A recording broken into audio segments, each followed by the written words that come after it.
好，今天要跟大家一起来测试怎么样侧缝针织弹性布料比较不会失败呢？那今天呢准备了一片弹性布料，这么弹，这么弹，这么弹，还有就是我们的家用的缝纫机以及我们的家用的烤刻机。那我们今天要测试的有：第一，缝纫机的直线车缝；第二，缝纫机的锯齿车缝；第三是烤刻机4线烤刻；第四是烤刻机的3线密烤。在开始测试之前，我已经将布条裁切成5公分乘20公分的这个布条。那我们等一下呢，就用这个布条来做测试。首先，我们车缝缝纫机直线针织花样。那因为是车缝弹性布料呢，所以我们把这个压布角的压力把它调小一点，等下车起来布料才不会皱皱的。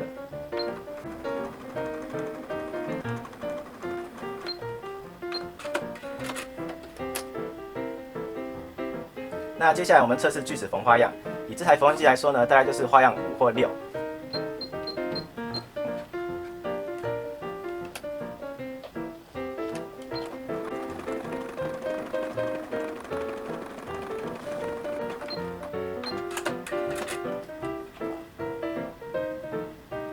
接下来我们会用烤刻机来标准4线烤刻。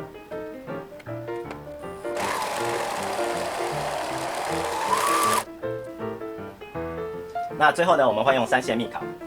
3线密烤的时候呢，要做一些调整。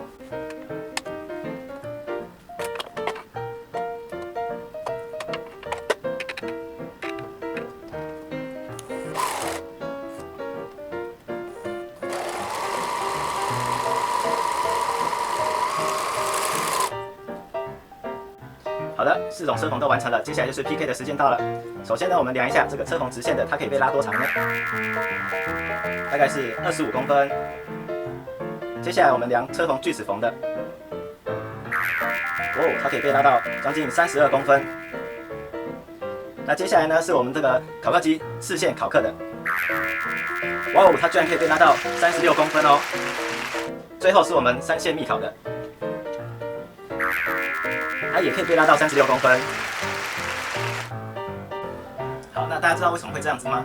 因为呢，我们的缝纫的侧线呢，它是没有弹性的。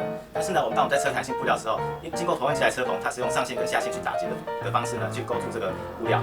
那在我们的车线没有弹性的情况之下呢，它就限制住了这个布料的弹性，所以它的弹性就会变小了。但是锯齿缝呢，它是用左右这样来回的车缝，所以它保留一些布料它该有的伸缩的弹性，所以它在拉扯的时候呢，弹性就会比直线车缝还要再高一点。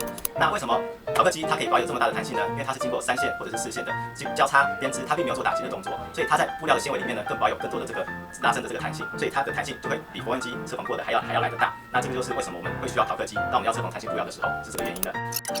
这么多理论我不想听。